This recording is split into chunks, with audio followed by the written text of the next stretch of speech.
అందరూ కళ్ళు మూసుకోండి, తరల వంచండి, ప్రార్థన చేసుకుందాం వాక్యం కొరకు.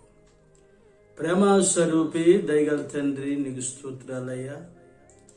ఈ దినము నీ సన్నిధిని అనుభవించే కృపను మాకు ఇచ్చావు దేవా. నువ్వు ఎంతైనా నమ్మదగిన దేవుడు. నమ్మిన వారి జీవితాల్లో అద్భుతాలు ప్రారంభించగలిగిన మహనీయుడు అయ్యా. ఎంతో మంది నాయనా నీ స్తోత్రం, నీ సన్నిధిని అనుభవిస్తున్నారు, నీ మాటలు వింటున్నారు. మరోసారి నీ మాటలు ఆలకించి నీ వాక్యాన్ని ధ్యానించి మా జీవితాన్ని మేము చక్కపరుచుకుని పరలోక ప్రయాణం ప్రారంభించి నాయనా నీ సన్నిధిలో ఒదిగి నీ యొక్క దీవెనలు అనుభవించి నీ యొక్క ఆశీర్వాదాన్ని మేము అనుభవించినట్లుగా మీరు సహాయం చేయబోతున్నందుకు స్తోత్రాలయ్యా. నమ్మదగిన దేవుడా, ఎంతో కాలంగా నీ ప్రియమైన బిడ్డలకి మీ వాక్కును పంచుతూ ఇస్తూ వస్తున్నారు. ఈ మాటలను వాళ్ళ హృదయాల్లో భద్రపరచండి, ఆశీర్వదించండి, ఘనమైన కార్యాలు జరిగించండి. వారిని, వారి కుటుంబాలని, వారి పిల్లల్ని మీరు ఆశీర్వదించి గొప్ప చేయండి. నీ దాసునైన నన్ను బలపరిచి నీ వాక్కును అనుగ్రహించి నీ మహిమ కొరకు వాడుకోమని యేసు నామాన అడుగుచున్నాను నా తండ్రి, ఆమేన్. దేవుని పరిశుద్ధ నామానికి మహిమ కలుగును గాక. కూడి వచ్చిన మీ అందరికీ కూడా నా హృదయపూర్వకమైన వందనాలు చెల్లిస్తున్నాను. అందరికీ వందనాలు. నా ప్రియమైన దేవుని జనాంగమా, మనం చాలా విషయాలు బైబిల్ నుంచి నేర్చుకోవలసిన వారమై ఉన్నాం. కనుక దేవుని వాక్యాన్ని చాలా శ్రద్ధగా ఆలకిస్తూ ఆ వాక్యానుసారంగా మన జీవితాన్ని మనం మలుచుకున్నప్పుడు మన జీవితాల్లో దేవుడు అనేకమైన మేళ్ళు చేయడానికి సమసిద్ధంగా ఉండే దేవుడు మన దేవుడు. కనుక దేవుని వాక్యాన్ని మనం చక్కగా వినాలి, శ్రద్ధగా వినాలి, దాన్ని గ్రహించాలి, దాని ప్రకారంగా మనము నడవాలి. దేవుని వాక్యాన్ని చదవబోతున్నాను, మీరు వినండి. యెషయా గ్రంథం 66వ అధ్యాయం 1వ వాక్య భాగంలో మాటని నేను చదువుతున్నాను, మీరు వినండి. యెహోవా ఇలాగూ ఆజ్ఞ ఇచ్చుచున్నాడు, ఆకాశం నా సింహాసనము, భూమి నా పాదపీఠము. మీరు నా నిమిత్తం ఉద్దేశించు ఇల్లు ఏపాటిది అని బైబిల్లో మనం చదువుకున్నాం. గనుక ఒకసారి మీరు ఆలోచన చేయండి. మీరు కట్టు ఇల్లు నాకు ఏపాటిది. ఇక్కడ మనం ఆలోచన చేయగలిగితే, యెహోవా ఇలాగూ ఆజ్ఞయించుచున్నాడు, ఆకాశం నా సింహాసనము, భూమి నా పాదపీఠము. మీరు నా నిమిత్తం కట్టనుద్దేశించిన ఇల్లు ఏపాటిది. మీకు ఇప్పటికే అర్థమైనట్టు ఉంది. చాలా మంది మందిరాలు కట్టారు, కొంతమంది మందిరాలు లేక ఇబ్బంది పడుతున్నారు. కొంతమంది మందిరాలు కట్టి కట్టలేని స్థితిలో కనబడుతున్నారు. బైబిల్ సెలవిస్తున్న విషయాన్ని మనం గ్రహించవచ్చు.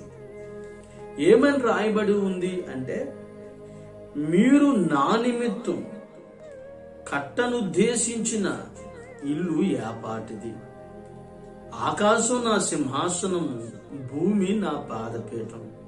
కనుక నా జీవితంలో ఆలోచన చేయవలసిన పని ఏమిటంటే, ఏ మందిరాన్ని కట్టినా లేదా ఏ చర్చిని కట్టినా, ఎక్కడ కట్టినా, ఎలా కట్టినా, అది నిర్మించబడి ఉన్నా నిర్మించబడి లేకపోయినా, లేకపోతే అది పునాదుల్లోనే ఉన్నా, బైబిల్ చెప్తున్న వాస్తవం ఏమిటంటే, మీరు నిర్మిస్తున్న కట్టడ, లేకపోతే మీరు స్థాపిస్తున్న కట్టడ, లేదా మీరు కడుతున్న ఇల్లు ఏపాటిది అని దేవుడు మనకి ఒక ప్రశ్న వేయటం జరిగింది.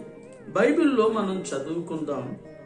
మత్తయి సువార్తమానం 10వ అధ్యాయములో 12వ వాక్య భాగాన్ని మనం చదువుదాం. ఆ ఇంటిలో ప్రవేశించుచు ఆ ఇంటి వారికి శుభమని చెప్పుడి. ఆ ఇల్లు యోగ్యమైనదైతే మీ సమాధానం దాని మీదకి వచ్చును. బైబిల్లో మనం చదువుకున్నాం, యేసుక్రీస్తు ఇద్దరిద్దరుగా మనుషుల్ని సువార్తకు పంపుచు వారితో చెప్తున్న మాటలు మనం వింటున్నాం. ఆ ఇంటిలో ప్రవేశించుచు ఆ ఇంటి వారికి శుభమని చెప్పండి.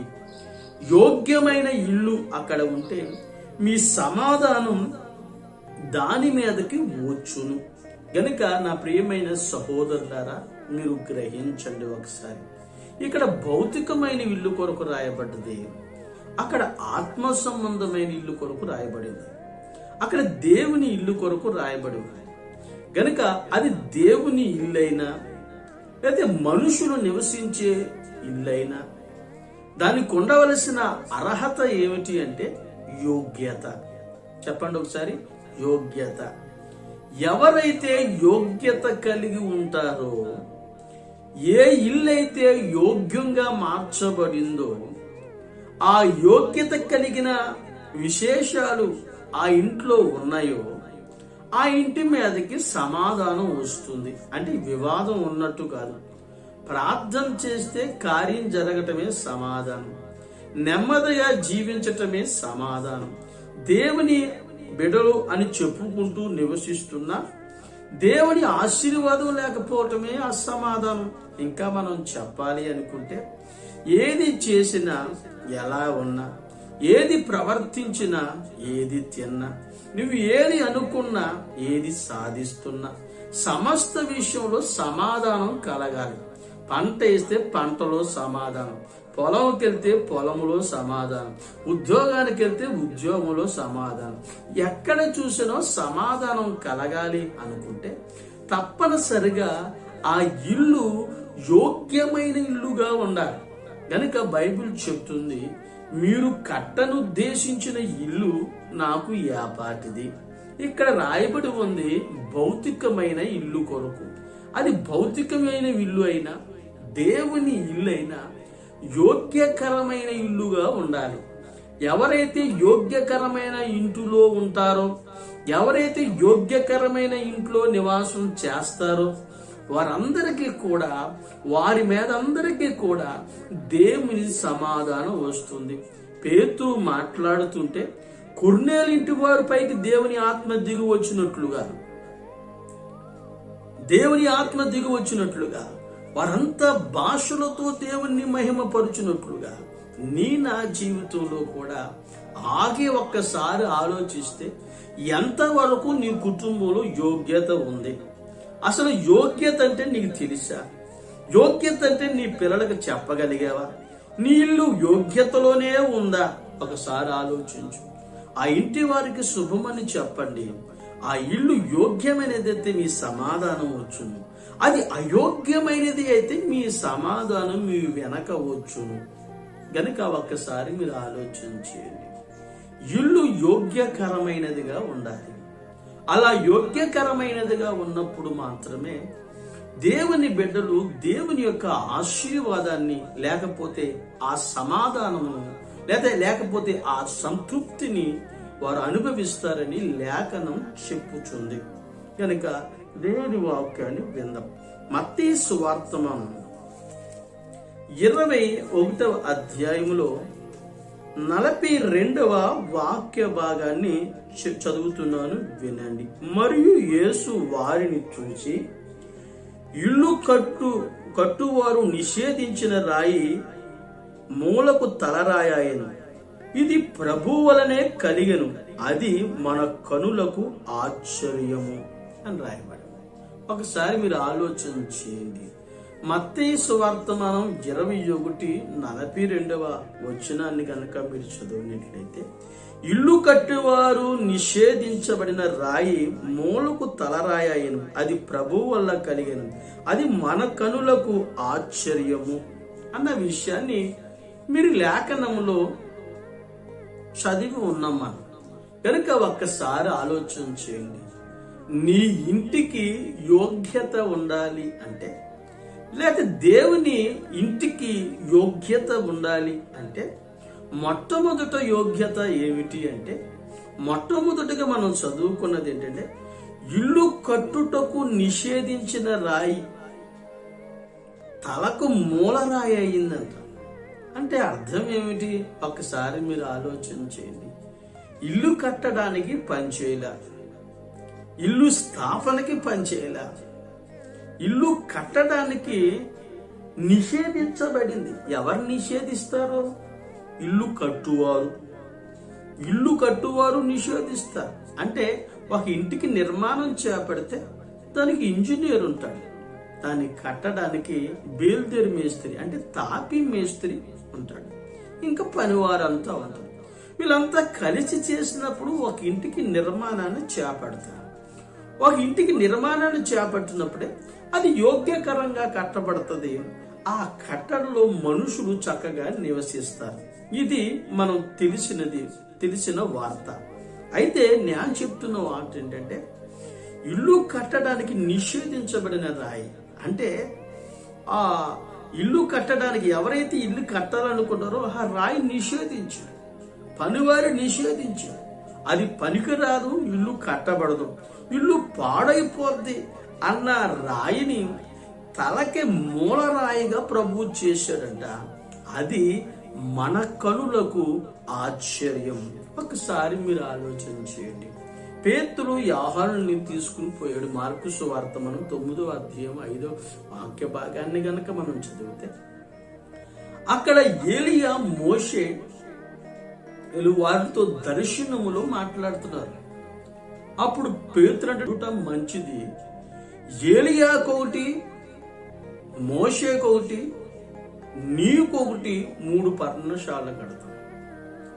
ఆకాశంలో నుంచి ఒక శబ్దం వినబడి, ఈయన నా ప్రియ కుమారుడు, ఈయన మాట వినండి అని ఆయన గురించి చెప్పినట్లుగా బైబిల్లో గ్రంథస్థం చేయబడింది. ఒకసారి మీరు ఆలోచన చేయండి. చాలా మంది పూర్వీకులు, చాలా మంది పాత నిబంధన పరిశుద్ధులు ధర్మశాస్త్ర కాలంలో జీవించేవారు, ధర్మశాస్త్ర సంబంధమైన క్రియల చేత జీవించేవాళ్ళు. మోషే ద్వారాను ఏలియా ద్వారాను చాలా మంది దేవునికి లేదా ఒక నివాసం కట్టాలని, లేదా ఒక ఆలయం కట్టాలని, ఆత్మ సంబంధమైన మందిరాన్ని వృద్ధి పొందించాలని అనుకునేవాళ్ళు. ఎత్తిరేమంటాడంటే, మోషేకొకటి, ఏలియాకొకటి, 3వది నీకొకటి, 3 పర్ణశాల కడతాం, ఇక్కడ ఉండిపోవటం మంచిది. పేతురు ఆలోచన మాత్రమే కాదు, మన పూర్వీకుల ఆలోచనలు కూడా అంతే. పేతురు పద్ధతి మాత్రమే కాదు, మన పూర్వీకులు కూడా అలాగే ఉండేవారు, అలాగే జీవించేవారు. అయితే నిషేధించబడిన వారు ఎవరు అంటే, రాయిగా పోల్చబడిన యేసుక్రీస్తు. ఇక్కడ పోలికగా మాట్లాడుతున్నాడు. ఆయన నిషేధించారు. మోషేని ఎన్నుకున్నారు గాని యేసుక్రీస్తుని నిషేధించారు. ఏలియాని నమ్మారు తప్ప యేసుక్రీస్తును నమ్మలేదు.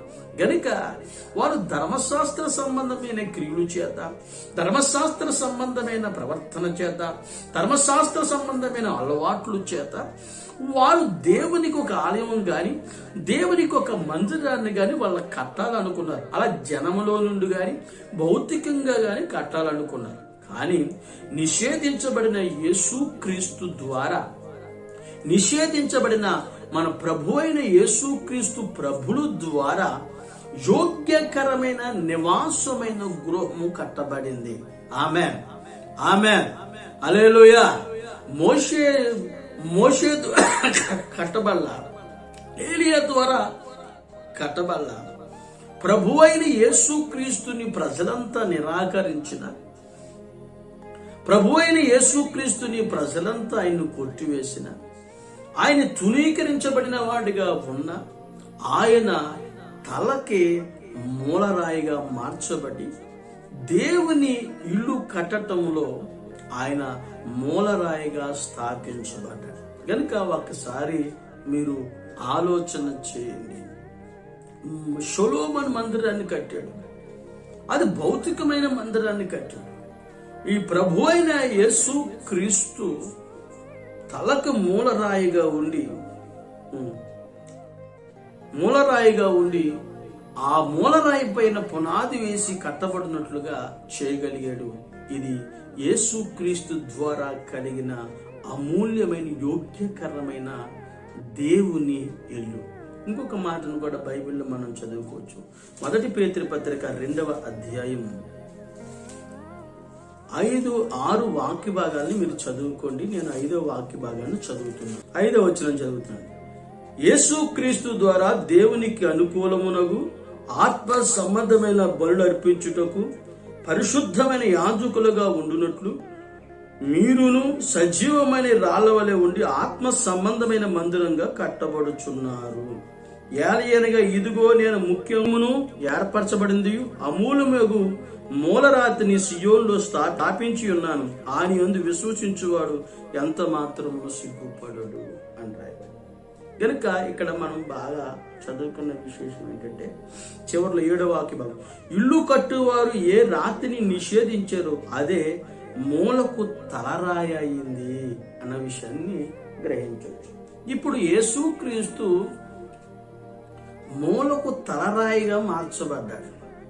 ఈ యేసుక్రీస్తు ద్వారా దేవుని ఇంటికి ఒక నిర్మాణం జరిగింది. అది మన ప్రభువు మన దేవుని వల్ల జరిగింది. ఈ జరిగిన కార్యం వలన సజీవమనే రాళ్ల వలె ఉండి ఆత్మ సంబంధమైన మందిరముగా కట్టబడుచున్నాము. ఇప్పుడు ఆయన పునాది వేయబడ్డాడు దేవుని దగ్గర. ఆయన దేవుని దగ్గర స్థాపించబడ్డాడు. ఆయన మూలరాయిగా ఉన్నాడు. ఆ మూలరాయి మీద మనం కట్టబడుచున్నాము. గనుక ఒక్కసారి మీరు ఆలోచన చేయండి. మీరు కట్టు ఇల్లు యాపాటిది అని ఎవరిని అడుగుతున్నాడు? మనుషుల్ని అడుగుతున్నాడు. ఎవరిని అడుగుతున్నాడు? ఆయన్ని వెంబడిస్తున్న వాళ్ళని, ఆయన కొరకు మందిరాన్ని కట్టాలనుకున్న వారి కొరకు ఆయన చెప్పుచున్నాడు. ఇప్పుడు యేసుక్రీస్తు యోగ్యత అనేది ఉండాలి. ఆ యోగ్యత యేసుక్రీస్తులో ఉంది. ఆ యోగ్యత యేసుక్రీస్తులో ఉంది గనకనే ఆ ఇల్లుని కట్టినప్పుడు ఆ ఇంటి యొక్క సమాధానాన్ని మనం అనుభవిస్తాం. అంతే కదా. ఆ ఇంటిని కట్టడానికి నిరాకరించిన ఆ మూలరాయే యేసుక్రీస్తు. కొంతమంది మోషే అనుకున్నారు, కొంతమంది ఏలియా అనుకున్నారు. ఏలియా కాదు, మోషే కాదు, ఎవరూ కాదు, యేసుక్రీస్తు.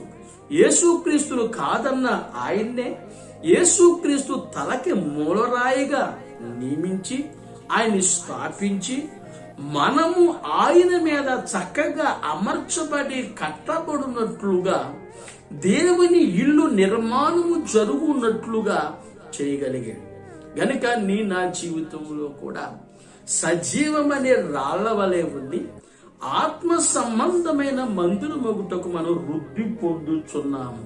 గనుక నా జీవితంలో కూడా యేసుక్రీస్తు ద్వారా దేవునికి ఒక నివాసం కట్టబడాలని, దేవుడు నివసించాలని దేవుడు కోరుకుని నిషేధించబడిన యేసుక్రీస్తుని, ప్రజలు కొట్టివేసిన యేసుక్రీస్తుని, సిలువ వేసిన యేసుక్రీస్తుని, ద్వేషించిన యేసుక్రీస్తుని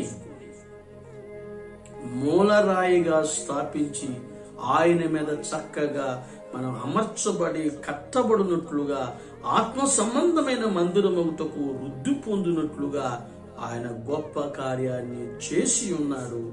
ఈ యోగ్యతలో ఉన్న ప్రతి వారికి కూడా ఆయన సమాధానం కలుగుతుంది.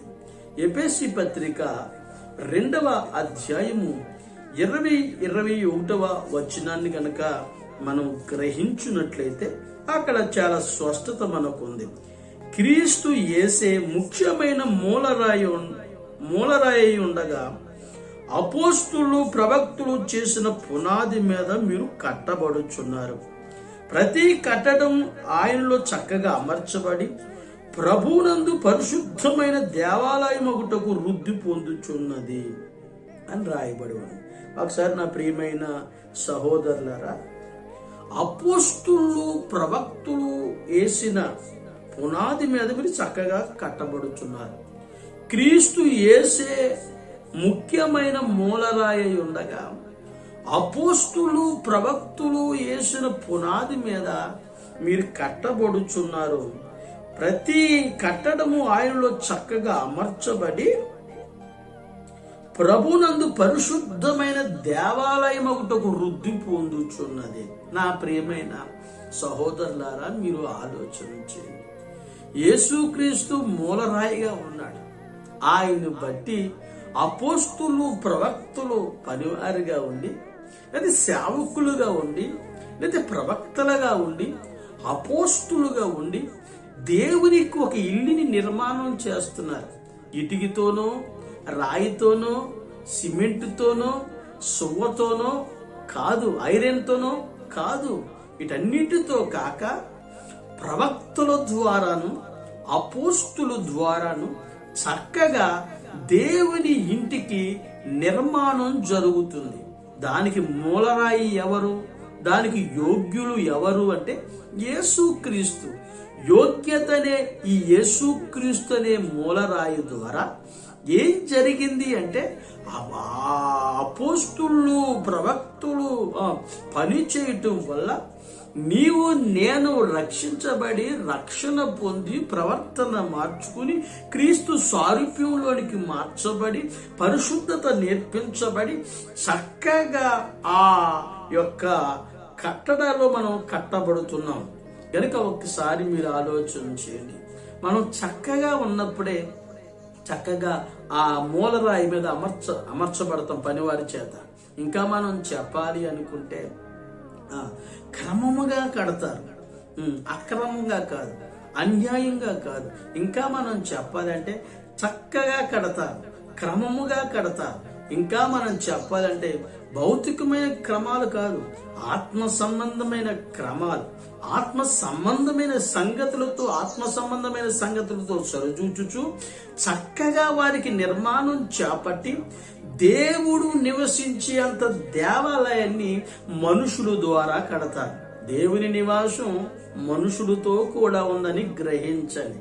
ఇప్పుడు భౌతికంగా కట్టబడుతున్న ఆలయంలో కాదు దేవుడు ఉండేది. ఎక్కడ జనం ఉంటారో, ఎక్కడ మనుషులు యేసుక్రీస్తు ద్వారా కట్టబడతారో, ఎక్కడ అపోస్తులు ప్రవక్తులు ఉంటారో ఆ స్థలమందు అక్కడ దేవుడు నివాసం చేయడానికి యోగ్యుడుగా ఉంటాడు. గనక నా జీవితంలో కూడా మీరు అనుకుని దేవునికి అదని, దేవునికి ఇదని మీరు ఎప్పుడూ కూడా భ్రమపడద్దు. మీరు కట్టే దేవాలయం యాపాటిది, మీరు కట్టే ఇల్లు యాపాటిది. గనుక దేవుడు నిర్మాణాన్ని చేపట్టాడు. అది ఆత్మ సంబంధమైన ఇల్లు. ఆ యోగ్యత యేసుక్రీస్తు ద్వారా వచ్చింది.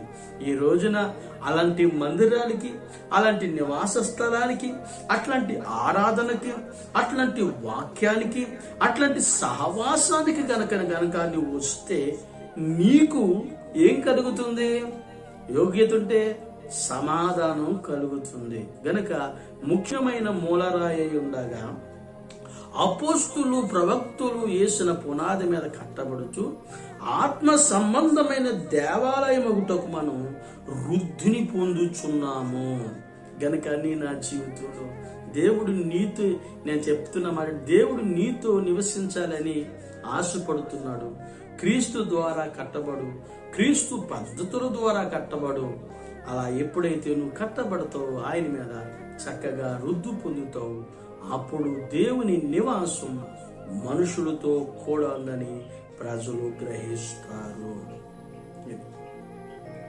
రెండవ విషయాలు కూడా చెప్తాను, వినండి. లోకాసువార్త మనం 6వ అధ్యాయము 48వ వాక్య భాగాన్ని కనుక మనం చదివితే అక్కడ ఏమని రాయబడి ఉంది? లోకాసువార్త మనం, వాడు ఇల్లు కట్టవలనని ఉండి లోతుగా త్రవి బండ మీద పునాది వేసిన వాడిని పోలి ఉండును అని రాయబడి ఉంది. వరద వచ్చింది, ప్రవాహం ఆ ఇంటి మీద వాడిగా కొట్టెను. అది బాగుగా కట్టబడినందున దాన్ని కదిలింపలేకపోయాను అని రాయబడింది. ఒకసారి ఇలా ఆలోచించండి. ఒక సివిల్ ఇంజనీర్ లేకపోతే ఒక ఇంజనీర్ అనుకుందాం. ఇంజనీర్ ఎక్కడైనా ఒక బ్రిడ్జిని నిర్మాణం చేయాలి, అది నీటిలో అంటే అది ఏదో పైన పెట్టడం, లోతుకంతా మన్ను తవ్వి తవ్వి తవ్వి గట్టితనం దొరికేంత వరకు దాన్ని తవ్వుతూనే ఉంటారు. తవ్విన తర్వాత, తీసిన తర్వాత దానికి అక్కడి నుంచి పునాది వేసుకుంటూ వస్తారు.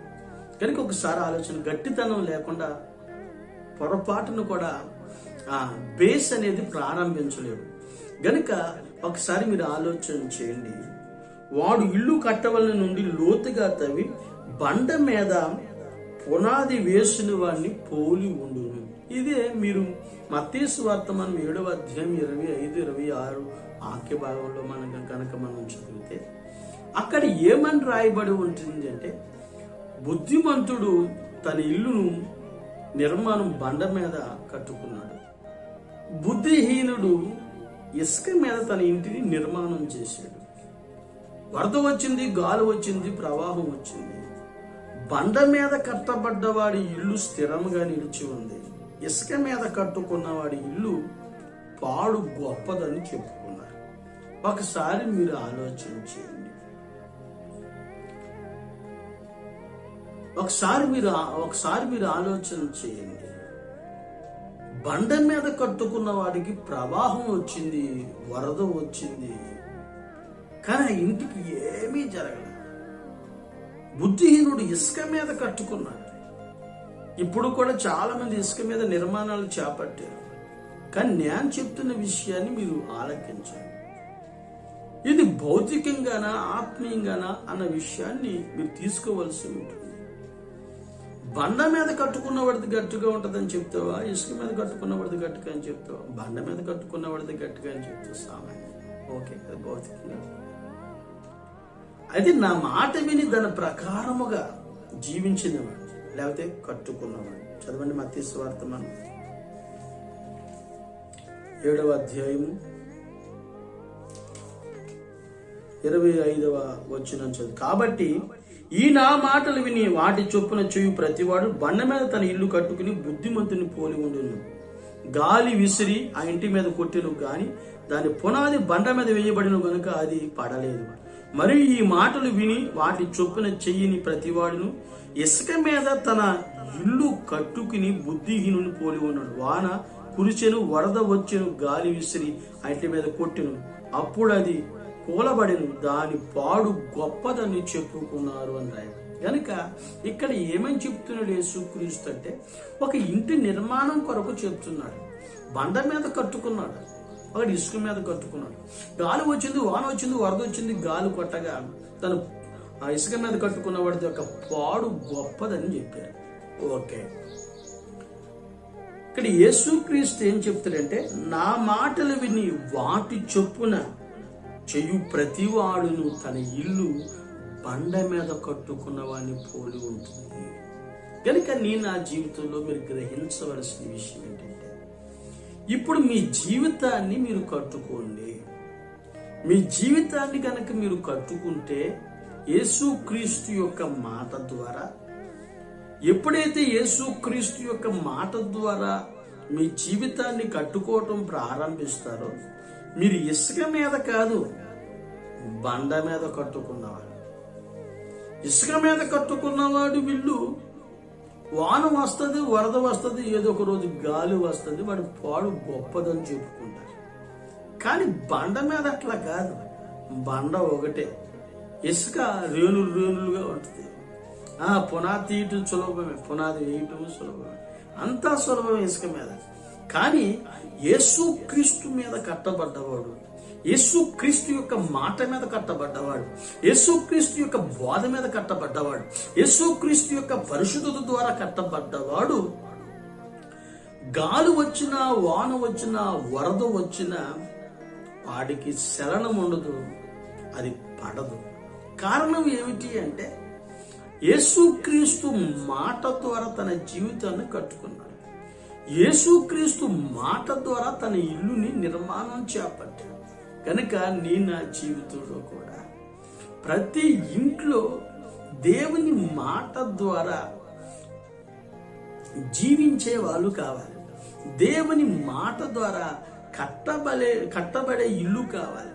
దేవుని మాట ద్వారా నడిపించబడే ఇల్లు కావాలి. అలా ఉన్నప్పుడు మీ జీవితంలో ఎన్నో కార్యాలని ప్రభు జరపగలుగుతాడు. గాలి వచ్చినా నీకు భయం ఉండదు. గాలి అంటే ఏమీ ఉండదు, గాలి కనబడదు. నిందరు ఎన్ని వచ్చినా ఏమి ఉండదు.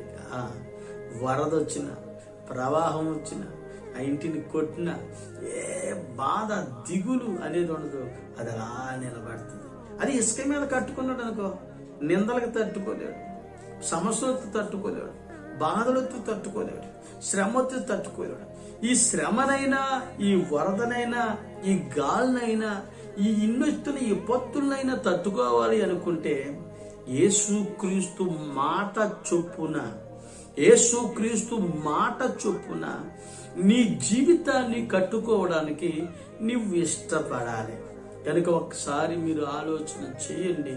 ఆయన మాట చొప్పున, ఆయన మాట చొప్పున, ఆయన వాక్యము చొప్పున నిన్ను నువ్వు కట్టుకోవడానికి ప్రయత్నించినప్పుడు ఎక్కడ కూడా పడిపోయావని, నీ పాడు గొప్పదని మనుషులు ఎన్నటికి కూడా చెప్పుకోలేరు. అలా చెప్పుకునేవారు ఎవరైనా ఉంటే రేణులుగా ఉన్న ఇసుక మీద కట్టుకుని వాడి ఆలోచనలు రకరకాలుగా ఉండి రకరకాల ప్రేమలతో కట్టినా ఎన్ని ఆలోచనలు చేసినా కానీ అది నిలబడదు. స్థాపించబడాలన్నా, దేవుని ఆశీర్వాదాన్ని పొందాలన్నా తప్పనిసరిగా బండ మీద కట్టబడుతున్న మనకి యేసుక్రీస్తు యొక్క ఆలోచనలు, యేసుక్రీస్తు యొక్క వాక్యము, యేసుక్రీస్తు చెప్పిన ఆ పద్ధతులను మనం అనుసరించి మనం నడిచినప్పుడు మన జీవితంలో అనేకమైన కార్యాలు మనం అనుభవించవచ్చు. మనం యోహాను సువార్త మనం 3వదిగా సమయం అవుతుంది. యోహాను సువార్త మనం 12వ అధ్యాయం 3వ వాక్య భాగాన్ని మనం చదివితే అక్కడ రాయబడి ఉంది, ఒక స్త్రీ ఆయన తలపైన నూనె పోసి ఆయన పాదాలు తల వెంట్రుకలతో తుడిచింది. ఆ ఇల్లంతా కూడా అత్తరు వాసనతో, జటామాంసి అనే అత్తరు వాసనతో నిండిపోయింది. ఎవరో తెలుసా? లాజరు సహోదరి మరియమ్మ.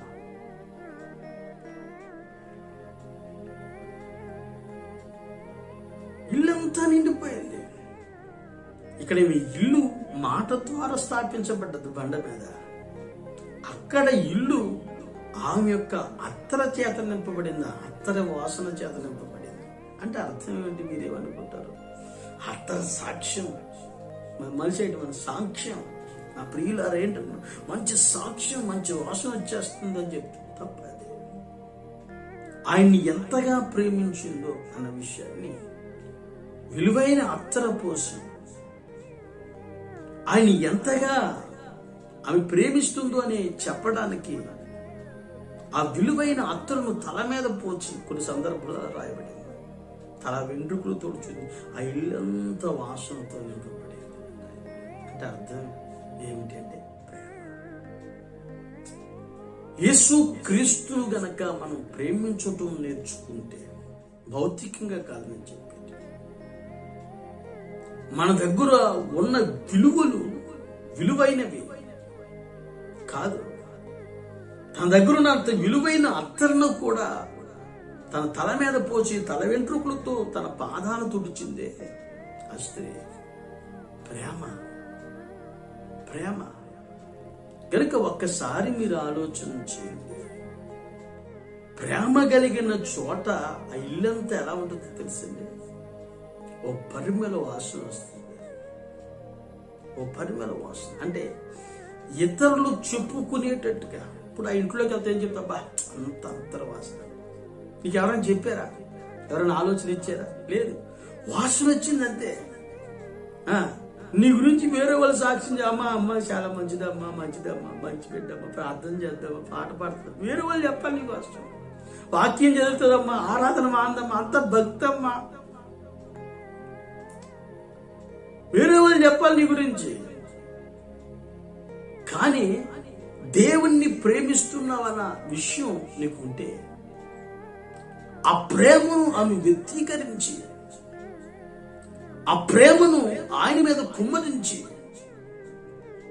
ఆ ఇల్లంతా కూడా అత్తర చేత నింపబడినట్టుగా, అత్తర వాసన చేత నింపబడినట్లుగా చేయగలిగారు. వచ్చిన వాళ్ళకి ఎలా వాసన, పరిమళ వాసన.